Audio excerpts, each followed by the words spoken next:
Salut les amis, on se retrouve pour apprendre à calculer l'albédo d'une planète. Donc là en l'occurrence ça va être de calculer l'albédo de la planète Mars.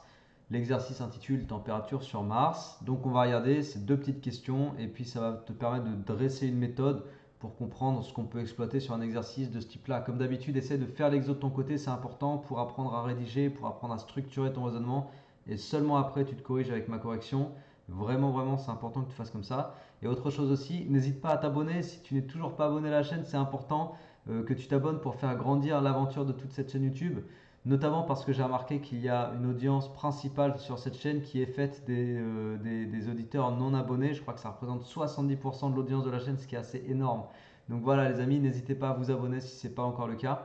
Et éventuellement aussi à partager toutes ces vidéos que je fais pour pouvoir les faire profiter au plus grand nombre. On démarre sur l'exo, c'est parti. Donc Mars reçoit un rayonnement moyen du Soleil égal à 147 watts par mètre carré. Donc ça, on va l'appeler tout de suite rayonnement flux incident, pardon. Donc là, ça c'est le flux phi, flux incident en provenance du Soleil, donc 147 watts par mètre carré. Dépourvu d'atmosphère, la planète ne dispose pas d'effet de serre. Ok, c'est important parce qu'on va l'interpréter. Sa température moyenne avoisine les moins 63 degrés Celsius. Et on va devoir exploiter ces informations pour, question 1, calculer le flux surfacique rayonné par la surface de Mars. Question 2, en déduire l'albédo de Mars. Alors, quand tu connais une température moyenne, et vu que la planète va émettre, de par la loi de Stefan Boltzmann, elle va émettre un flux surfacique en lien avec sa température, on va pouvoir calculer ce flux surfacique et c'est la première chose qu'on va faire. Donc petit 1, le flux émis par Mars. Après, on l'écrira juste flux émis. Il est donné par la loi de Stefan Boltzmann, sigma fois T puissance 4. T doit être en Kelvin. On peut noter que T ici, c'est important qu'il soit en Kelvin. Et donc, on va le convertir en Kelvin avec le petit rapport de conversion ici. Donc, moins 63 degrés C. Pour l'avoir en Kelvin, je fais moins 63 plus 273. Donc, ça te fait 210 Kelvin.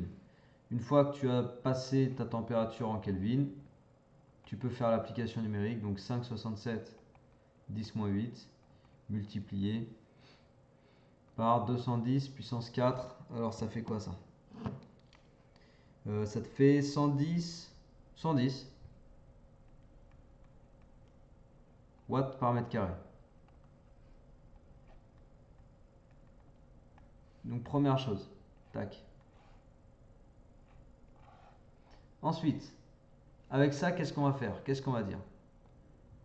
On va interpréter l'information comme quoi Mars est dépourvu d'atmosphère. Pour dire une chose simple, et la chose simple, c'est que le flux absorbé et le flux émis sont égaux. C'est-à-dire que ce qui est émis, c'est ce qui est absorbé à la surface de Mars, de la part du Soleil. Donc en fait, il n'y a pas d'atmosphère sur Mars. Donc là, on rentre dans la question 2. L'absence d'atmosphère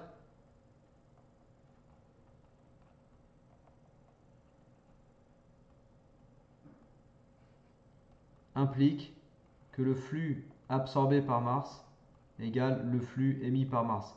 En valeur absolue, hein, je n'ai pas du tout pris en compte les signes. Je ne mets pas de signe moins, là je raisonne en valeur absolue. Oui, j'ai oublié de te le dire, je raisonne en valeur absolue, donc je ne m'intéresse pas au moins ou au plus selon que le système reçoit ou transmet de l'énergie. Ok, là je parle et je raisonne en valeur absolue. Donc le flux absorbé par la planète et son flux émis sont égaux. Du coup, je vais pouvoir déduire le flux absorbé. Et le flux absorbé, donc, il est égal à 110 watts par mètre carré. Donc si le flux absorbé par la planète est de 110 watts par mètre carré, alors que le flux incident était de 147 watts par mètre carré, énoncé, qu'est-ce qu'on va pouvoir dire? Regarde, imagine, ça c'est le sol de Mars. J'ai le flux incident qui arrive comme ça, de la part du Soleil. Et puis j'ai un flux absorbé qui vaut 110, alors que le flux incident il vaut 147 watts par mètre carré, hein, bien sûr. Du coup, qu'est-ce que tu peux dire sur l'écart, sur la différence que tu constates? Eh bien, c'est que tu as un flux réfléchi, phi réfléchi, qui correspond à l'écart observé entre 147 et 110. Donc le flux réfléchi, il est égal à flux incident moins flux absorbé. Il est égal à 37 watts par mètre carré.